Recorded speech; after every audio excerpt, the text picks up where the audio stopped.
No, it's gray. But still, it's painted, that's the lane change. For all the relays. Oh. It makes it easier to spot because the line faded out so much that we decided, like that. So we're gonna keep it that gray for the lane. Right. That makes sense, because I was going, okay, so how come there is a, because I was looking down on Are you guys the ready? number, not on the one curve, but on the starting curve. I'm going, Okay, there's no, it's I'll do my all little, red there, but we've got. sorry. Okay, would like to call the Butler Community College Board of Trustees Special Board Meeting and Work Session to order. It's Monday, July 22nd in the in the Dankert Trustee Boardroom. And if you'll join me, we'll start with the Pledge of Allegiance. Pledge allegiance to the flag of the United States of America and to the republic for which it stands, one nation under God, indivisible, with liberty and justice for all. Okay, next, I would approval of the agenda for today. Are there any additions or corrections? Are we gonna be voting on something for the terms today, or is that? No, no, It's a proposed July 28th date, which is before, that's the. I didn't add it as an agenda item because when Kent and Ireland and I talk about it, it's kind of an emergency sort of thing. And so, if we have an air conditioner or something like that go down, we go ahead and make that decision and move forward with it, and then we'll bring it to the next board meeting. I guess if you want to add it to the agenda, you can.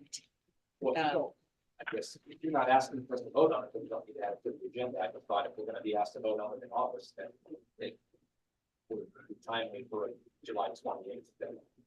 It's a purchase that has to be made. So. Our plan was, it's to just go ahead and ask you to ratify. We just want to make sure you understand that at this point in time. That's So do we still want to put that on the agenda? It's on the work session. Materials I got sort of suggested there were two options, and you were asking us to decide between two options, not telling us the two options, and then telling us that in fact you already chose one. Well, we were going to discuss those options with you tonight. No, And- no, I don't, if you don't think you need our, it's not something that the board would normally approve, then I'm not suggesting you have to step in and do it. I just didn't understand it from them. Well, you will eventually, but the reason I didn't put it on the agenda is because we weren't quite sure what direction we were gonna get from you folks tonight based on the discussion. But we were gonna take our direction from you tonight and, move forward with it, and then we would have you ratify in August what we decided to. So I any, would move to approve the agenda as presented. And I'll second. we have a motion. Were you okay with that, Shelby? Yeah, I tried to say Okay. second, but Dave beat me. Okay, that's fine. Okay, we have motion and second. Roll call, please. Trustee Good, Yes. trustee Brungart, Yes. trustee Rhodes. Yes. Trustee Jolly, Yes. trustee Hueslig, Yes. trustee Shear. Yes. Trustee Smith. Yes, Okay, do we have anyone this evening for public comment? No. Okay, not seeing anyone, then I would look for a motion to go into executive session, please. Did I give you guys the right motion with 30 minutes for executive session? This one says 60. Oh, it said 60. So, don't 30. jinx us. 30 minutes, and Kim Jackson is not included, everybody else is not. So I apologize, I copied the wrong one.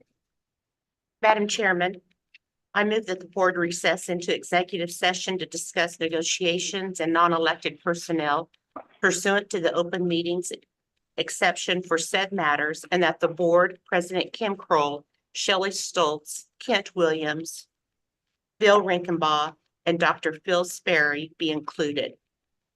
The meeting will resume in the Dankert Trustee Boardroom within 30 minutes. Second. Second from, Second. who would you be, Dave? Second from trustee Shear. Roll call, please. Trustee Good. Yes. Trustee Brungart. Yes. Trustee Rhodes. Yes. Trustee Jolly. Yes. Trustee Hueslick. Yes. Trustee Shearer. Yes. Trustee Smith. Yes. Okay, thank you.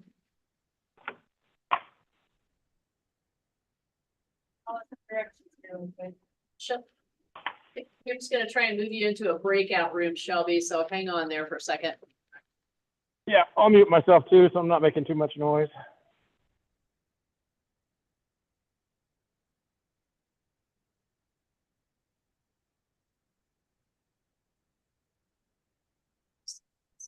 Yes.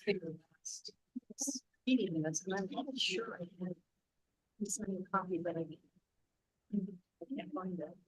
So maybe think that maybe you need to keep that in the paper. I lost it. Okay, thank you. That's it. Okay. Which, did you manage to? Get to? What sorcery is at play here? We wore them down.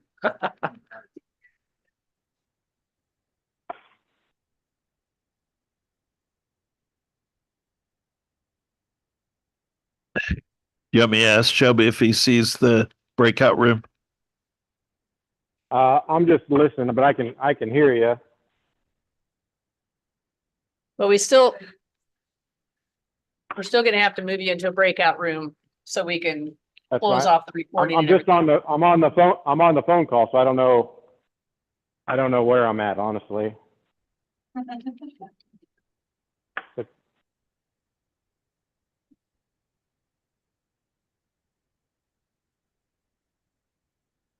You know what?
awfully quiet. I'm just seeing if you guys can still hear me.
Hello, hello.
I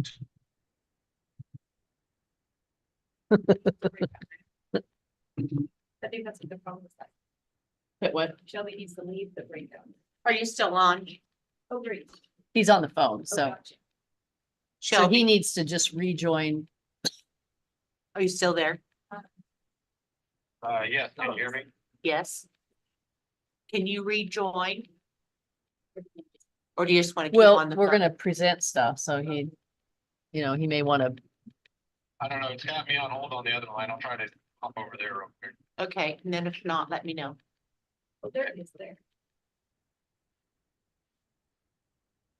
So 0 or 4343. that's Shelby. That's yeah. what's in. Okay, so it looks like he's there. Okay, we're back from the second executive session. We went into the session at 5:20 and returned from the session at 5:43. And at this time, I would ask that someone make an motion to adjourn the special meeting, please. Madam Chair, I move that the board meeting be adjourned. Do I have a second? Second, Second, Mary Martha, roll call.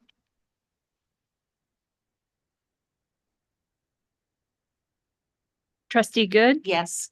trustee Rhodes, Yes. trustee Jolly, Yes. trustee Huesling, Yes. trustee Shearer, Yes. trustee Smith.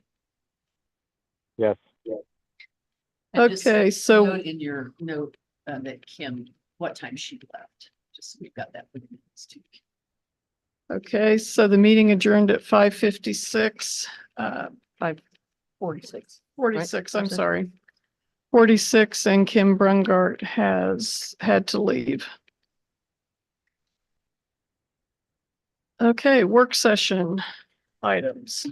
Okay, Kent's gonna present some finance information to start off with, right? Right. Here, let me pass those out and you can start popping. Okay.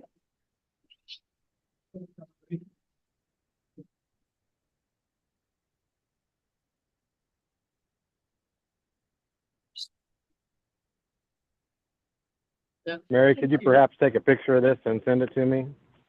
Yes, There's about 20 pages. Oh, well, never mind. Has it been emailed to me? I can check my email. Yeah, I can email it to you. Thank you. Yes.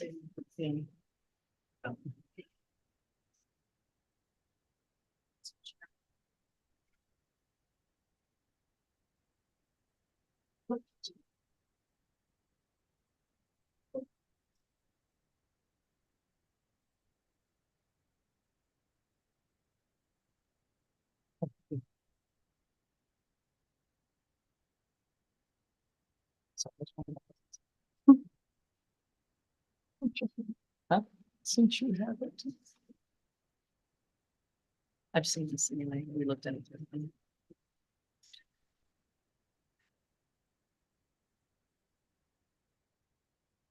I'm gonna email it to Jill. Shelby? Does Kim have it on her computer? No, Okay. it's hot off the presses today.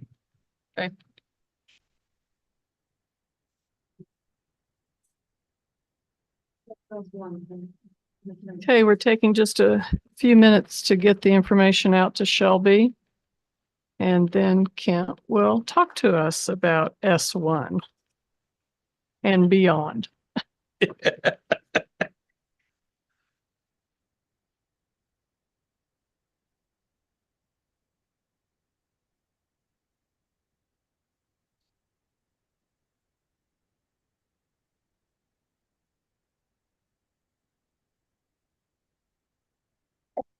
bless you.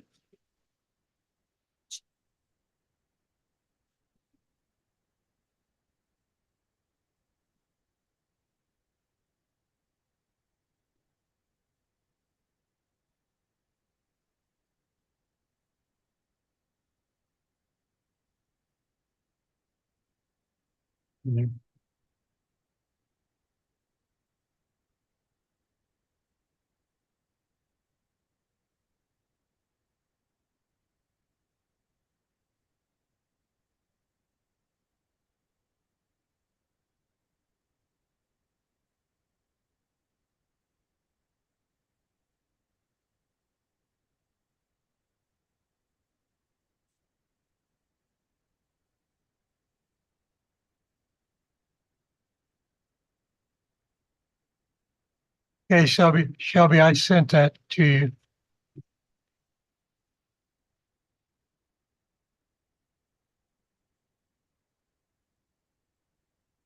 Thank you. I'll look for it.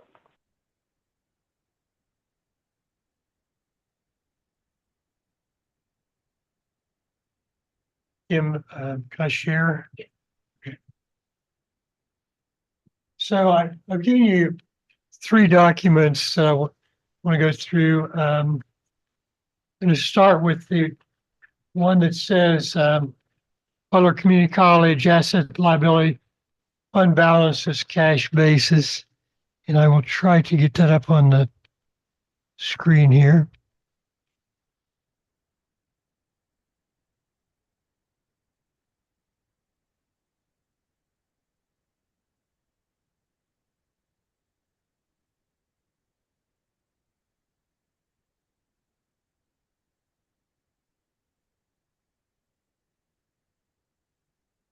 Better get my note pen now.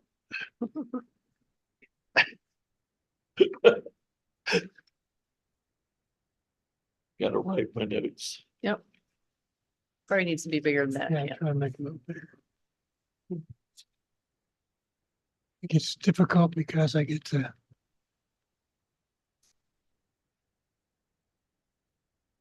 Okay. So There we go. what this document does, and this will be the first few pages in the supplemental section of the book that we give you at the August board meeting. This shows all the cash of the college, and as of June 30, 2024, the college had $29,079,899 in cash and investments. We had a little over $3 million of liability, and that left 26 million roughly of fund balances. So we have cash and we have unencumbered cash. So we had 29 million of cash. We had 26 million of unencumbered cash. And then the next section, I'll scroll down the screen here, but you have this in front of you, shows all the different fund designations that we have for the cash that we have on hand.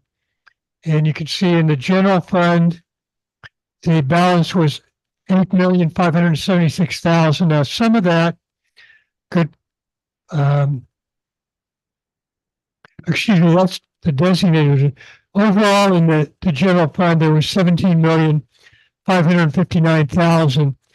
8.9 million of that is what we call undesignated or part of the operating fund. 8.5 million was in designated reserves. We have the general designated reserve, program development, strategic initiatives, and so forth. 2 million in deferred maintenance, 2.5 in the technology fund, so forth. So what this is intended to do is let you know exactly in the fund structure where our money is. And we talked a little bit about some of the one time we had a negotiation the other day in trying to convey to the faculty where our money was. And this is it. This is where all our money is. It's in these funds. And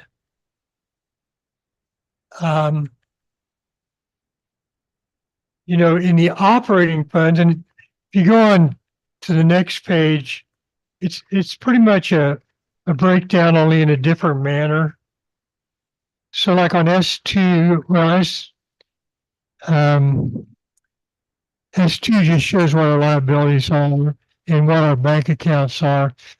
So if you're really interested in that, you can take some time on that. On S3, again, these are all the funds, it's exact same number over an ending balance, but this shows you what the revenue and expenditures were for the year. And, you know, scroll on down here a little farther, you have the general fund detail. So it shows you again how much is in the undesignated how much we will designate. Same thing for the PTE. And I'll go through this fairly quickly because, this is probably one of the, over on page S4, which is up on the screen now. This is the operating fund. So you can see we have the operating fund balance as of June 30, 2024 of 9,113,000. That's mostly in the general fund with a little bit in the PTE fund. And again, these are the same numbers across this total operating budget line, as you will see when we get into the year-end summary for 2024 from an operating budget standpoint. So, any questions on this? There's one other thing, well, actually a couple other things. If you go into S5,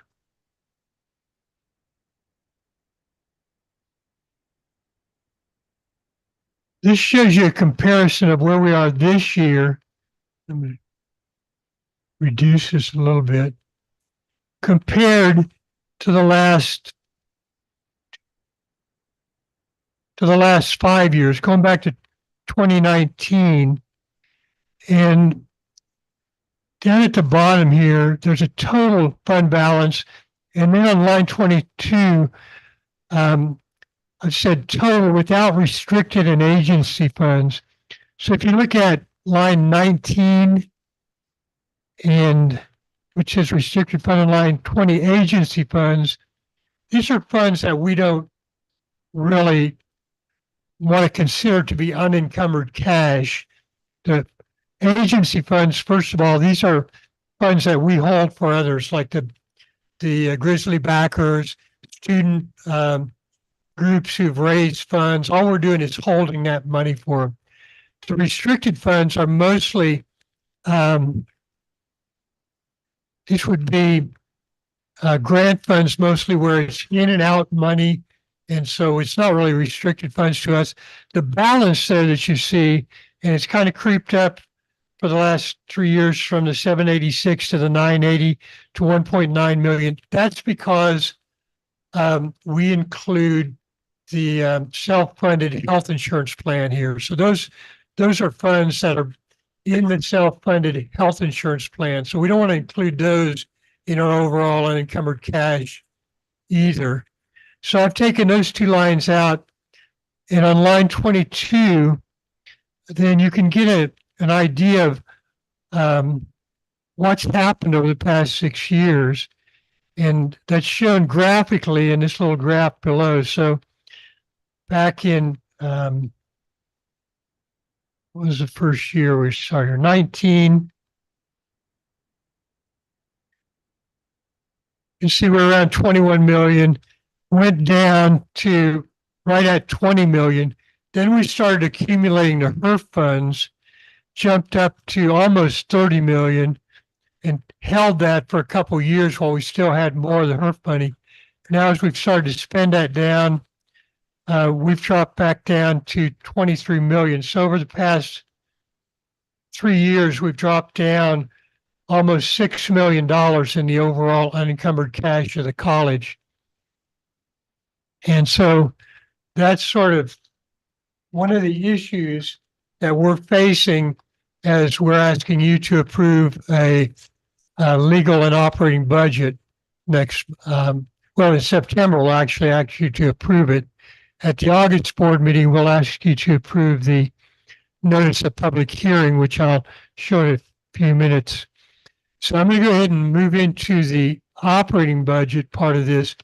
So I pause for a minute to see if you have any questions about what I just showed you. So basically, without the HERF funds, we've really only gone from about 21 and a half million to 23.5 million thereabouts. Well, we still have some of the HERF funds. I know, That but includes some of the but balance. still, like without those HERF funds, we really wouldn't have raised that much. The funding would have been on a maybe like that, on an even slope. Well, you'd probably be below the 21 million. It's below the 20 million.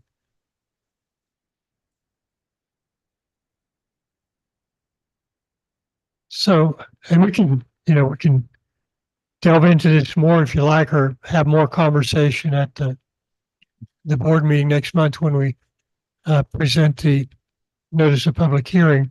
But I just want to give you a concept. This trend of things going down is one of the things that we're going to have to deal with. And I did include one more page here. This is what we call the CFI. It should say composite financial indicator. This is a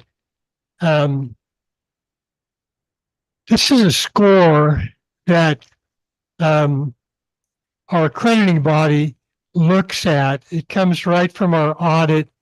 And there's formulas for 4 different ratios, and then they combine the ratios. And if this score would get too low, it could cause a problem with our accrediting body. We're not really in danger of that right now.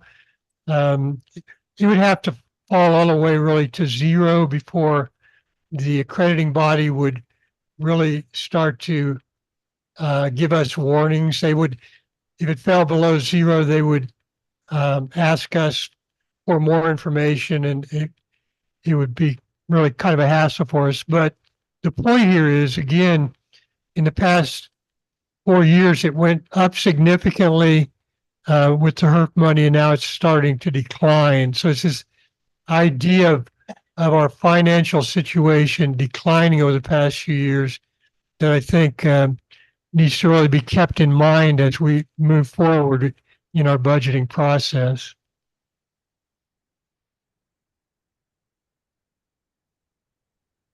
So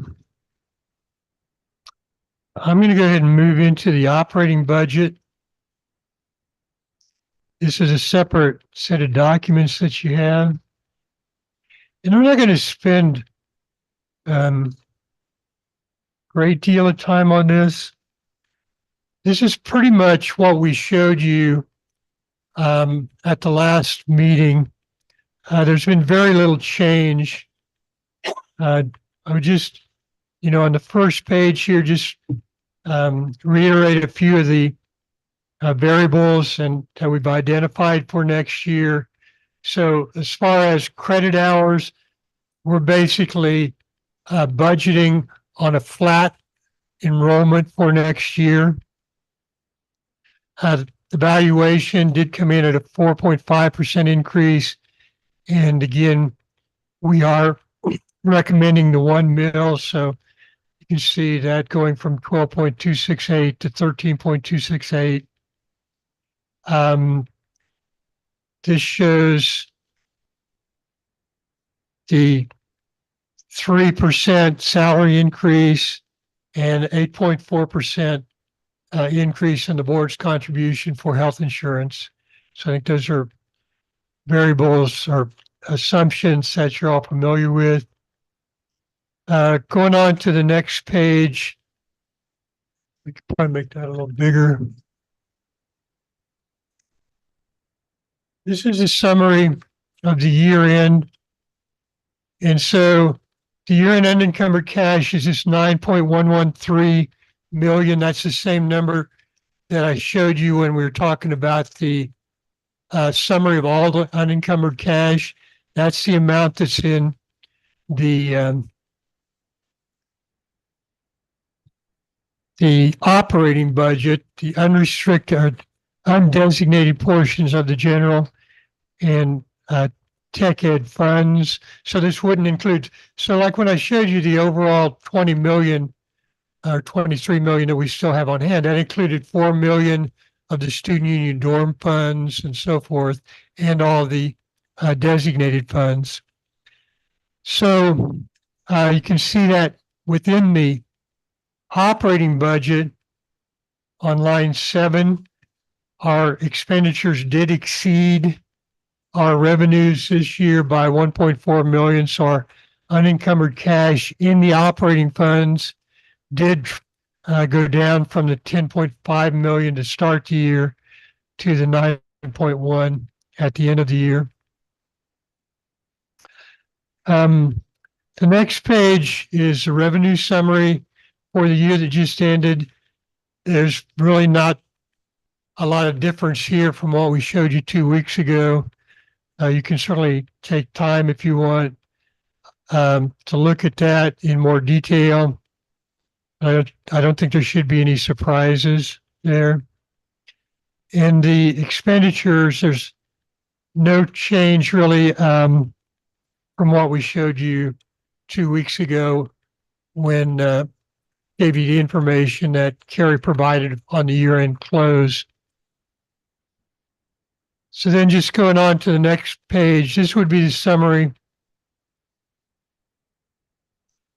for the budget for the upcoming year, the FY25 year compared to what I just showed you for FY24.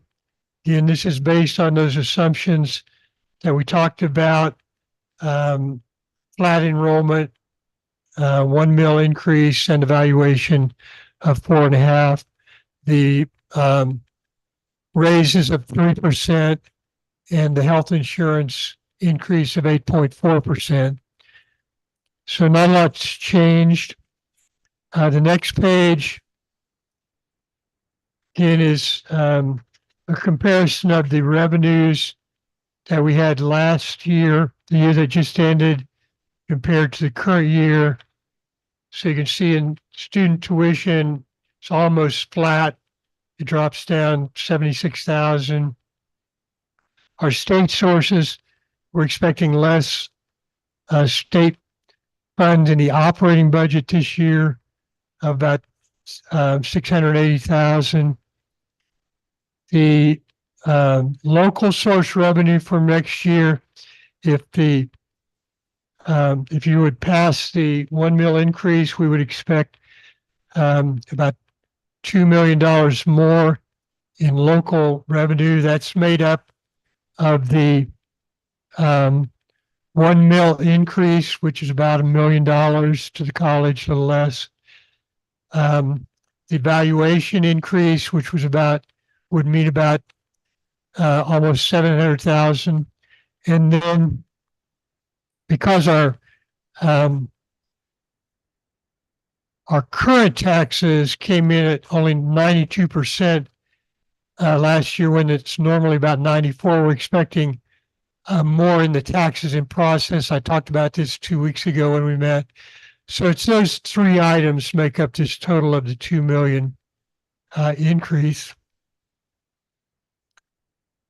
And just going on to the expenditures again, we've shown you this. This is a list of items that were added. This item 13, we did talk about that. That's where we anticipate that we're going to take about $1 million of the new funding from the state that's not the tiered or non-tiered money. It's probably be in the capital outlay for deferred maintenance funds, and use that to offset some of the expenditures that we would have normally had otherwise in the operating funds. We're planning on just doing that for 1 year, which is partially why next year is going to be very difficult to budget. And when I talk about next year, I'm talking about YE26, not the year that we're operating in here. And I'll just go back to the summary page for a minute. This would be OB5, and point out that with these changes, we're still budgeting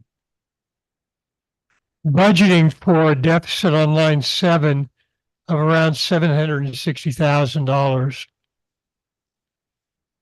So there's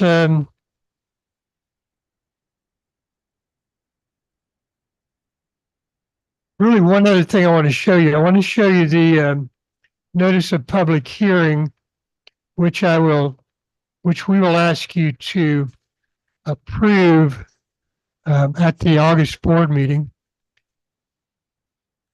Then what I'm showing you here, and this is on page OB8. This is a 3-year projection using these assumptions that we have listed here. I showed you this last 2 weeks ago when we presented, and I just want to talk about this a little bit. But you can see with these assumptions, which is like being able to increase our tuition revenue by 2% over the next 2 years, assuming no increase in state revenue over the next 2 years, but keeping that flat, which hopefully they won't continue to lower it. Taking the valuation increase, taking no mill levy increase in 2026 or 2027, estimating a 3% salary increase for 26 and 27, and about a 10% increase to health insurance for those 2 years, and putting that $1 million back, so to speak, not counting on, we're counting on that helping us this year, but we don't want to make that a permanent, we can't count on that money permanently. So it was a 1-year item to sort of help us with the 2025 budget, but not having that in 26. You can see that on the line, which is the unencumbered cash estimate, the red line, compared to the goal of 10.5%. There's going to have to be something changed when we get into budgeting for 26 and 27 to try to change that line. These deficit budgets probably are not going to be sustainable for very long. What we've done with this budget for 2025 is get a budget we think we can live with, and then give us an opportunity to look in to 26 and beyond and see where the change is going to have to take place. Is it going to take place in more local tax revenue? Is it going to take place in cutting budgets? But probably something's going to happen one way or the other going forward. We could play around with some of these variables. I know Kim Prumgart mentioned that, the only thing we showed you last time was changing the mill levy and what would happen if we went to 0 mills. I'm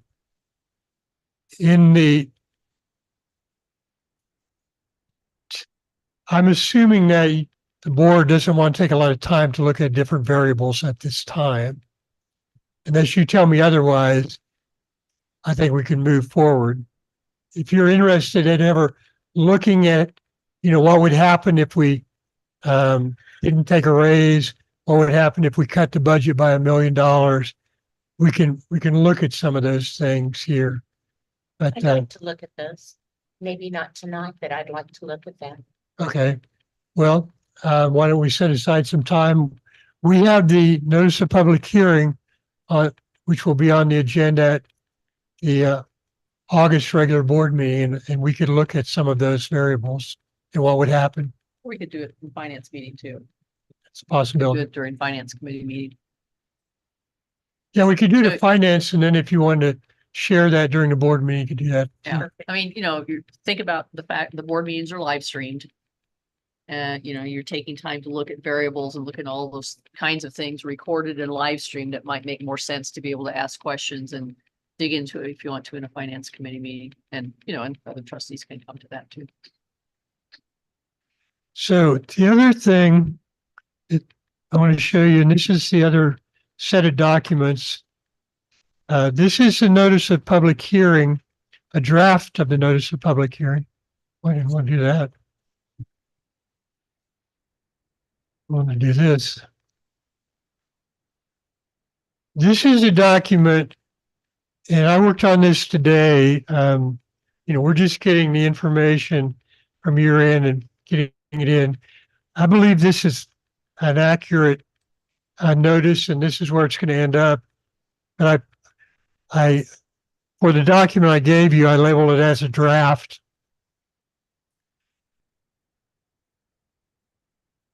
This is what it will look like with the 1 mil increase. This is what the administration will ask you to approve at the August board meeting, which will then allow us to consider this for approval at the September board meeting after the public hearing. One of the things that I always like to point out, there's a big difference here between, say, the actual 23-24 expenditures. So if you look at that column, it comes to 71,567,000. And these expenditures go back to the document that I showed you earlier, where we summarized the year-end revenues, expenditures, and balances. So the budgeted expenditures here, are much greater. So the next page that I gave you, we always do a reconciliation at the end of the year, because the legal budget with the 91 million in expenditures sets the upper limit of what we could spend. We don't really plan on spending that, but you can't. But as we talked about last time, if you were to overspend the legal budget, you could be docked in state aid by the amount that you overspend. So it's better to give yourself some cushion. And we put that cushion in the budget then by taking some of the other estimates that we have and changing them. Like in the legal budget, it asks you, well, what do you think you're going to have as a cushion for the 6 months after this budget period? So they're saying 6 months into the YE26 period. So I adjust some of those dollars to give us the amount of taxes that we need to levy for the operating budget, which is derived from actually looking at the operating budget, but to also give us the cushion. And you can see we have all these designated reserves in the general fund, which we need to have room to spend the entire balance of those funds, even though we don't really plan on that. Some of them we do, but some of them we don't. I know that's it can get kind of complicated and maybe difficult, but we like to provide this reconciliation because, again, you can see the bottom line there for the actual expenditures in FY24 of 71.567 million going to almost 92 million. And those two numbers occur back here on the notice of public hearing, where it says total of all funds. And we've had board members in the past who have had constituents call them and say, well, why is this such a big jump? So that's why we try to explain that up front, to at least give you some concept of why those two numbers seem so out of whack on the notice of public hearing. And I would entertain any questions, but that concludes my presentation for the evening. We get to take this home with us? Yes. Thank you. And I will go ahead and send those to the whole board in a PDF form too. I sent it to Shelby because it was easier to just plug his name in on the two. I'm okay with what we have here. Yeah, it doesn't cost anything to send it to you in PDF. So. Again, the timeline at the August board meeting, we'll ask you to approve the notice of public hearing. We'll give you the whole budget book like we give you 3 times a year. And we'll try to send that out 3 or 4 days in advance of the meeting. And then we vote assuming. on the budget in September, right? Right. Then assuming that you pass, well, you will have to pass some type of a notice of public hearing. Right. Yeah, and then that will be voted on in September. Kent, if I understand right, the notice that we approve in August will set the max that we could possibly approve in September. Yes, Just in June was the max you could put on the notice. The notice will be the max of what we can ultimately approve. Yeah. that's correct. Thank you.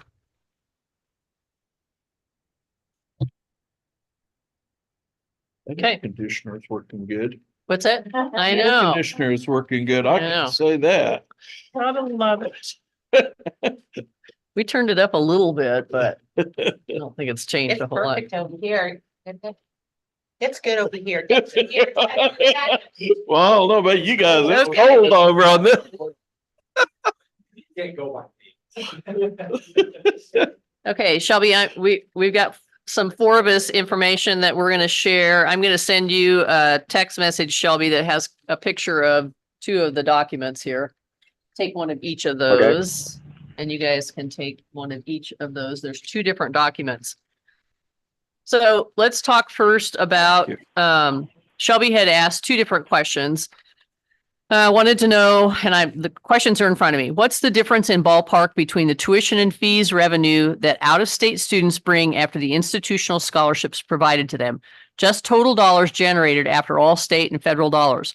What do the out-of-state county athletes generate versus in-county? And so this first document, because, the finance people were busy doing year-end stuff, ESOM was able to go back with Jenna to pull this information out, which is similar to what is sent to the Kansas Board of Regents as part of the KHEDS document that has to be submitted each year. So this is from the actual tuition, per credit hour fees, the scholarship data that's compiled by not only ESOM and his team, but financial aid, that again goes into collection that goes to the Board of Regents. These are strictly institutional scholarships because that's what Shelby asked for. So it's just Butler institutional dollars. Doesn't include any federal dollars that come, doesn't include any financial aid, doesn't include any other kind of scholarships that come that don't generate or don't originate from the college. But foundation, yes. No foundation. He only asked for institutional scholarships. So no foundation scholarships. Doesn't include room and board waivers or book waivers because those things were not included in his question. This is for academic year 23. And you'll see that it's separated out by sport, including managers. And then you can also see at the bottom of the table, the revenue and scholarships by residency. So whether you're an out-of-state and international student, we combine, I should say we, because I didn't do it.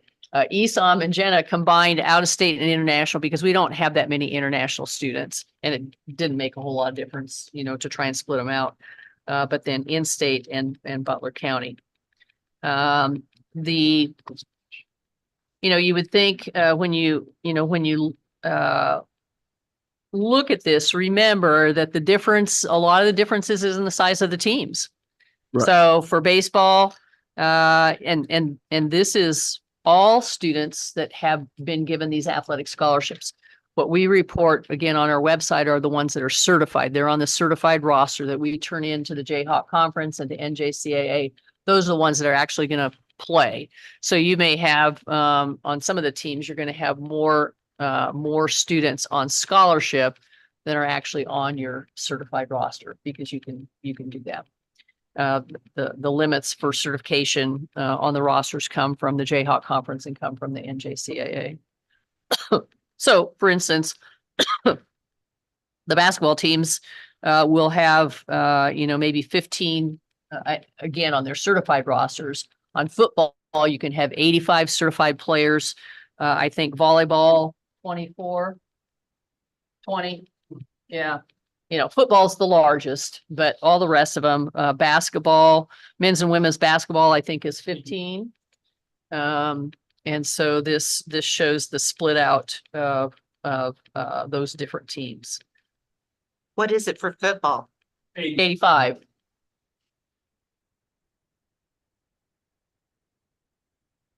So, you can see the men's and women's basketball teams show a loss in revenue with those players. There's again, those are not big teams. Typically, those students that are on the basketball teams are from, some of them for around here, but often you have some from out of state. And the coaches will tell you that those students very often that play on our basketball teams have the greatest financial need. So they may be getting more in institutional scholarships. The other thing is that there are, I guess I knew when we did the legislative post audit, I can't tell you how many men's and women's basketball teams there are in the state of Kansas at the higher ed level, but the recruiting is fierce for those, for those men and women that are playing on the basketball team. So oftentimes you offer them a little bit more in scholarship because you want to recruit the best players. Mary Martha. Grizzly Achievement, what is it? That is, academic scholarship for student athletes that have a GPA of 3.0 or higher. Perfect, thank you. and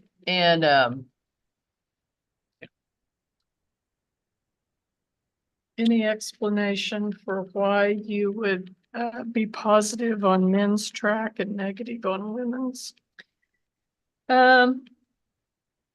Again, it may be, it's probably the makeup of the team. Again, the track athletes very often, some of them may be from around here, but some of them are from out of state or international students that oftentimes the track, that's where we see the bulk of our international students, even though we don't have very many, they're often on cross country or on the men's and women's track team. Some of our men's track members would get an in-state only scholarship even if they were out of state.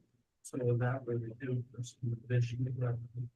The scholarship didn't cover pushing their out of state. So you give them an in-state. You give them The the fountain. in-state amount for an athletic scholarship, so the difference they have to pay out of their pocket. Or through grants or whatever. I had a question, I guess. Okay. So is it pretty much the college pays $1.7 million for sports? Because long story short, we're paying scholarships so all the athletes can come. Say that again. So the scholarship dollars, those are all from Butler, yes? Those are From our these are budget? just institutional scholarships, and for athletics, they come from student fees. We can't use our operational dollars for tax dollars or anything like that for scholarships. This all comes from student fees. It still comes out of our general budget, right? I mean, the Yeah. student fees are part of what students pay. So we, out of Well- our budget, we pay $1.7 million. And that comes from Aren't student some of fees. these through Grizzly backers? This doesn't include any No. of the foundation Just stuff. institutional. Okay. But you're generating And then at the essentially, bottom, you're generating almost an equal amount back in tuition and fees that the athletes are paying to come. So Right. you're almost, it's almost, the athletes are coming for free. They're not costing you money, but you're not making money on them. $30,000. Right, $30,000. At least in FY 23. so it's a wash. Okay, I appreciate that.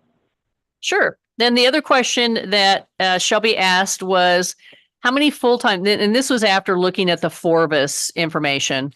How many full-time faculty members taught a full load, for example, no release time last fall, fall of 23, and how many did not?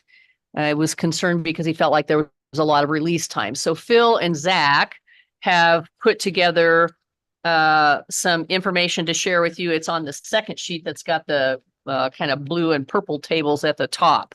And Phil, I think, is going to set this up. But I think part of this explanation also will be that the Forvis software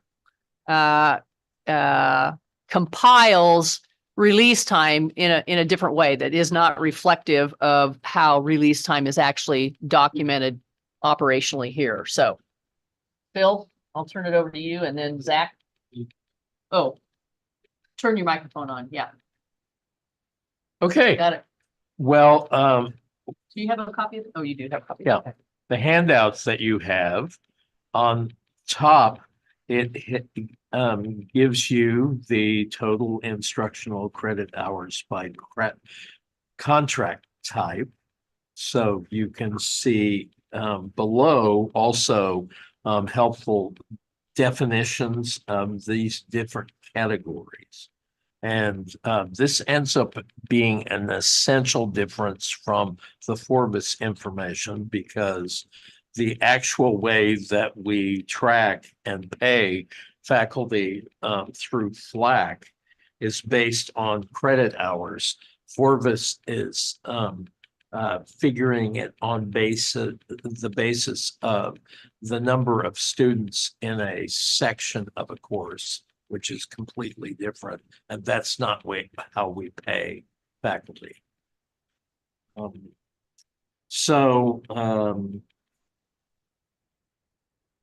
I think it might be helpful, and Zach, I think you might. Yeah, come move on up to a microphone, to Zach. that. Yeah. Zach, do you want to kind of walk through Sure. the chart? I think you have his chart on your computer, right? Yeah, yeah. Okay. So the top chart there, so that's going to have a total instructional credit hours by contract type. So full-time contract would be anything in their 15-hour load per semester. So like in 2024-10, we did 1,576.85 credit hours paid in full-time load. And then the adjunct faculty, so anybody that would be a part-time employee, part-time faculty, we did 1,141.91. And then overload, that would be full-time faculty that are teaching over their 15 hours per semester. So we paid out a 1,660.62 credit hours. And then multi-site pay is those credit hours are tied to their full-time loads, but we're paying an additional amount for them to travel to somewhere that is not their home site. So if their office here in El Dorado and they have to drive to Rose Hill, we're giving them a small stipend on top of that to drive back and forth to teach at a different location. And so anything in that top chart is tied to a CRN. So that is a section so they are tied to an actual course. Anything in the bottom would have no course added to it. So it's going to be something that's non-instructional. So when we go into their release time, we're talking like leads and chairs duties, maybe it could possibly be a special project, overload for full-time faculty, and that would be more special projects or any sponsorships as like FBLA sponsorship, like an Orient Diplin, for example. And then multi-site pay, that is actually for our nursing faculty. That multi-site with non-instructional, because those are for clinicals aren't an actual have a CRN. So that is their multi-site pay to travel to the different hospitals all over that they do their clinicals at. And then adjunct faculty in non-instructional would be a special project or working in a tutoring lab. Some of them fulfill duties in the tutoring labs. in math or the regular tutoring plan. So, so those are, any questions about those two charts? Yeah, I would, I would say, I would argue the fact that, needs to be understood that faculty are always engaged in academic related activities. It might not be, explicitly that they are standing in front of students teaching a class. But even predominantly the overload is additional classes that they are teaching past their 15 hours required workload. But when they are doing curricular work or they're engaged in a co-curricular activity or extracurricular activity, they're dealing with students and they're related, it's related to academic activity. So it would be wrong to have this concept that faculty have free time or something that they are being paid for. What did you all say, Zach, about other times that they do? You have down leads and chair's duty, sponsorship, special projects. Special projects, any of those, You mentioned another one that I didn't get. like nursing accreditation, that would be, some release time that would fall in, and curriculum, they get a special release time. Any sponsorships, tutoring. Yeah, sorry, I was trying to think what all they said. Martha, some of them are listed too in the. Yeah, In the. and I release have some of those in the definitions. And like special projects, Thank like a good example of a special project is something we recently just did. The speech department had to kind to redo coursework for EDCF. We don't have internet access, but we have to start teaching, we need to start teaching speech class this coming semester. And so they worked this summer on a special project to redo their coursework to adapt to the EDCF. So that's an example of a good special project that we do. Yeah, another kind of example is, for instance, the creation of open enrollment resources. So, Oh, yeah. which directly benefits the students because it's a saving in terms of their textbook expense.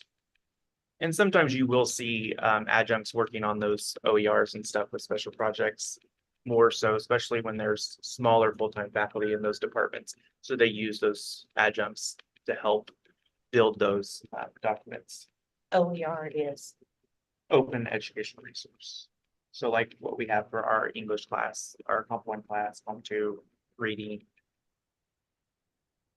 So we have many of them now.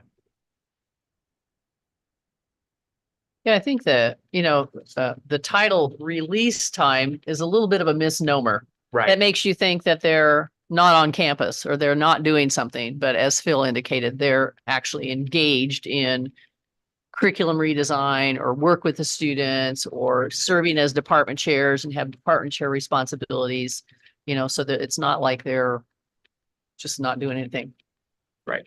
So, and I think the table below then in the middle of the page is also really telling too. So. Right, and that kind of goes with Shelby's question. So 85 of the 158 full-time faculty members are receiving release time. And 77 of those 85 faculty members are teaching above their full-time loads. So they're teaching some sort of overload on top of that. So even though they're receiving some release time, they're still teaching above and beyond their total full-time 15 hours. Do you know the average, or maybe ESOM knows this, what's the average overload that full-time faculty teach? How many credit hours? Do you know off the top of your head? It's about 8.9 a semester. I was gonna say, Credit hours. Yeah. So if you think about that, if a course is 3 credit hours, they're teaching 3 additional courses on top of their regular load. They may have some release time, but they're teaching, on average 3 more courses. And it also tends to be higher in the sciences because there is less availability of adjuncts. So full-time faculty need to teach more of it required coursework. One other comment I'd make about release time, special projects and the like. All of those are assigned by the deans. So they don't just get to pick and choose what they want to do. It has to be approved. It has to have a purpose, a meaning. It has to have a results-oriented outcome. So they go through some fairly rigorous, estimations about what it's going to take to complete their projects or whatever that might be. So there's not just like a bucket of, hey, I could do this project or I could do that. It's really what is in need for a department, division, or an academic sector. So I think it's monitored pretty well. In the master agreement, it is defined as far as for certain job responsibilities like leads, chairs, the president, such that they get a certain amount of release time to provide those extra responsibilities over and above their load. I think one of the things Yeah, that and I sort of, appreciate the info. It's just looking through the Forvis thing, it just raised the question on, hey, what's all this? That's why I was asking for just some explanation, not a witch hunt or anything, just for some context of what release time is. And I do appreciate all that. I think the thing that, that Phil and Heather started to notice, and as they started to look at this with the deans, and look at the Forvis information, some of it wasn't making sense because it was showing that adjunct faculty had release time. Well, they don't have typically release time. Maybe they're working on a non-credit, a special project if the department is working together to develop curriculum. But some of those things started to make people ask questions and try and figure out why that was. It's the software. It's the way that the software compiles that information.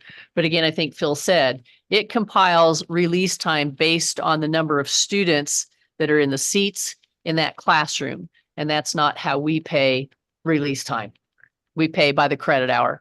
So so Forvis's explanation, to us is that may be something that you really don't even want to look at and you don't want to use from an assessment perspective because it doesn't reflect how release time is calculated and paid for operationally and how it's designated. So. Yeah, I get it. I think it's just trying to give us a cost analysis of each class and number of students in classes so we can at least have an idea of financially how each class is going. I think maybe it's a snapshot and it lumps everything into there.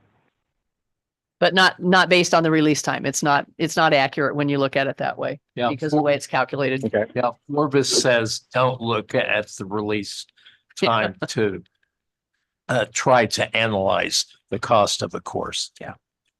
Okay, but we're looking at this and about 50% of our full-time faculty are teaching overload. Mhm. So when you talk about, or the topic comes up, we need to cut staff. Well, we're already asking 50% of them to work more.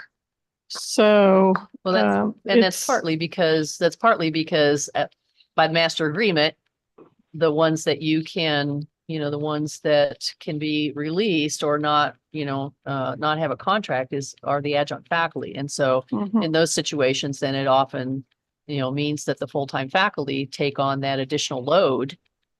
Right. So, yeah, so it's reflective of that as It well. also means that there's not a plethora of teachers. Another elements that we don't talk about in terms of this kind of data is student contact outside of the classroom. This is not looking at a student comes by to ask for help, which is required as part of the contract, but it's not really reflected in this data. And most of the professors keep like office hours too, don't they? All have to. Yeah.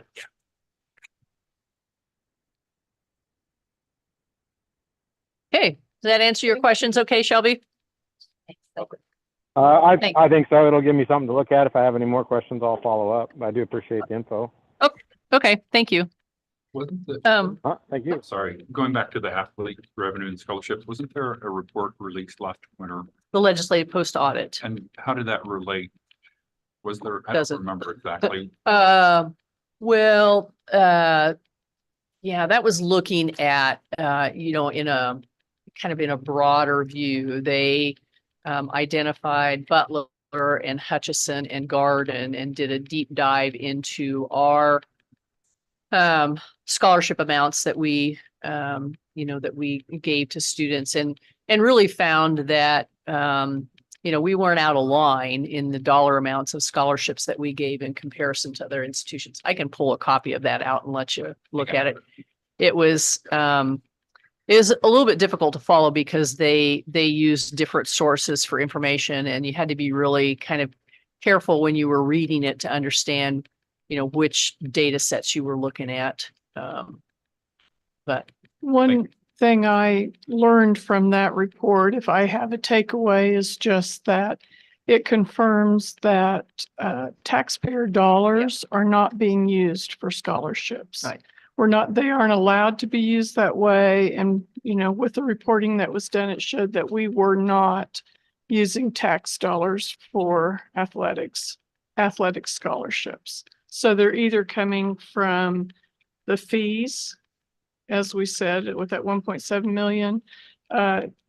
Hutchison uses some auxiliary funds to help fund their scholarships too, I think. But Tom, we don't use foundation funds for athletic. We do. So that would they're be privately through raised. donations. Yeah. So it's one of those two sources, not the taxpayer paying for athletics out of their pocket or out of what we charge them. Okay, thank you.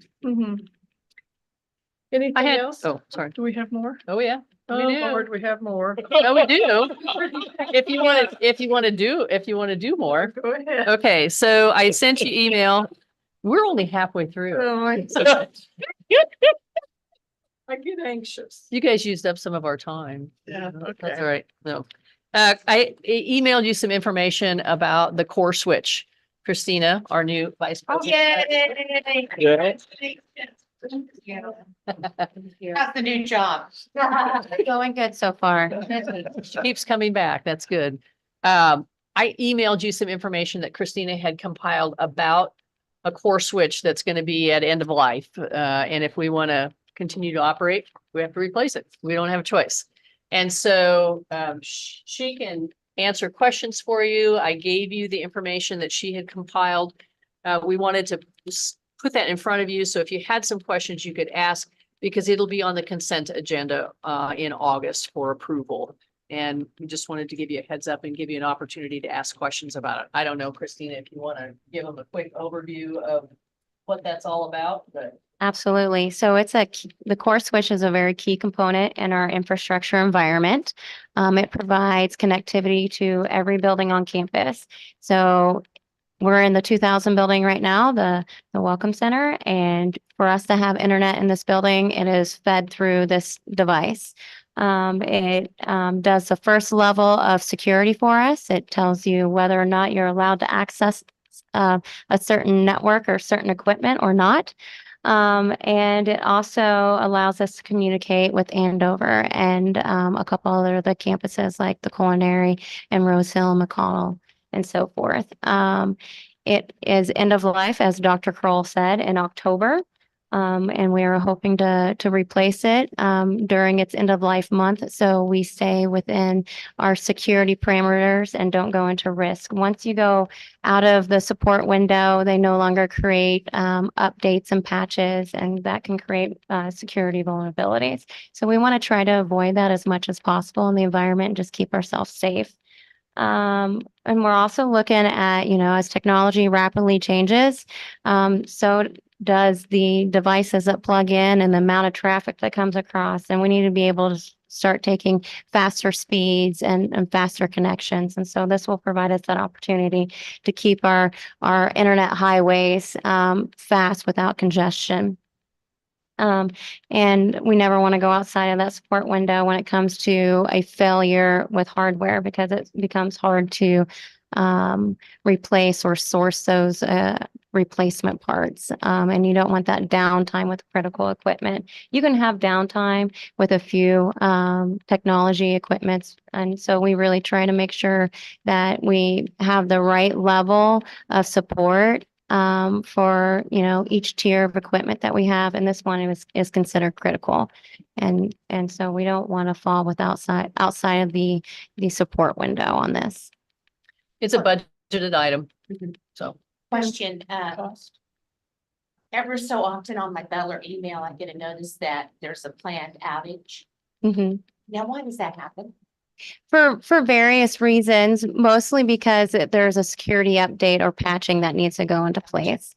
Sometimes it's for hardware failures. You will often see that there's redundancy baked in. And so when one piece fails, it fails over to that redundant piece, and then you have to replace the failed piece. Yep.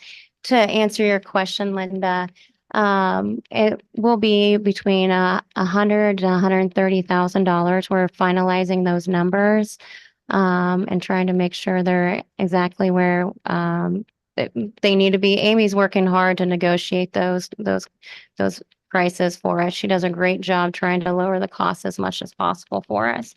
And like Dr. Kroll mentioned, we understand the life cycle of technology and we really pay attention to it. And we try to estimate that, when the life cycle is going to end. And so we include that in our technology plan. Thank you. Sorry if you said this and I missed it. How much life did we get out of the last switch and how much life do you expect out of this one? So we replaced our current core, we replaced in the spring in 2018. We actually purchased it in December of 2017 and we replaced it in March of 2018. I hope to get 7 years. We got 6 years out of this core switch. And so our next goal is to get 6 to 7 years out of the next one as well. Thank you. Mhm. Thanks, Christina.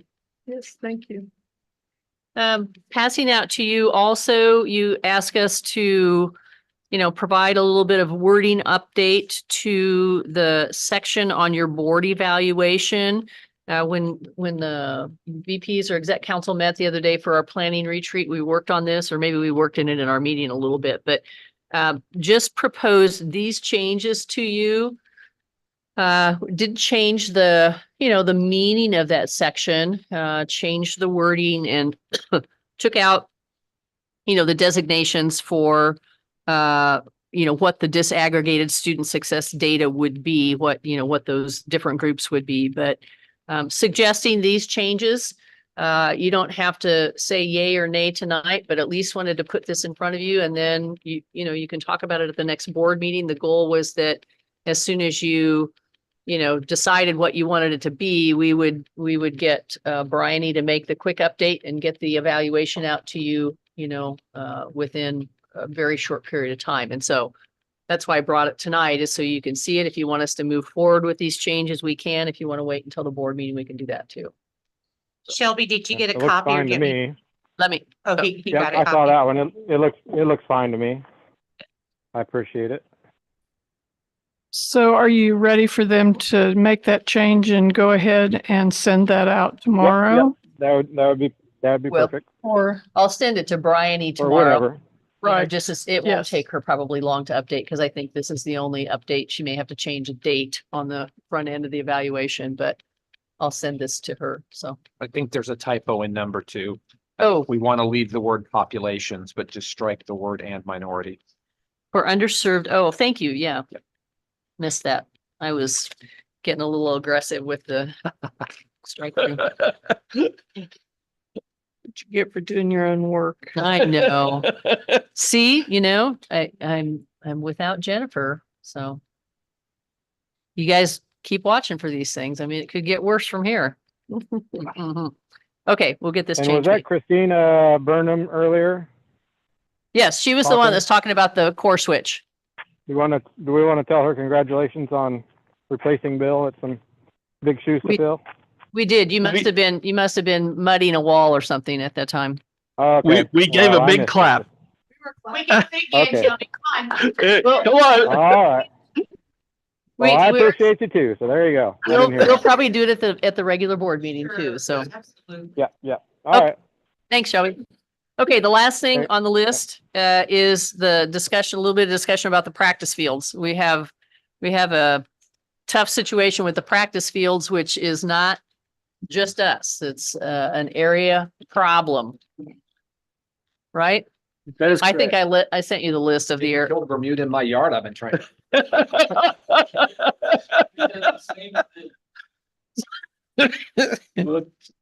Most of our Bermuda. So, as Dr. Kroll sent out all his stuff, there was two options that we discussed early in the process.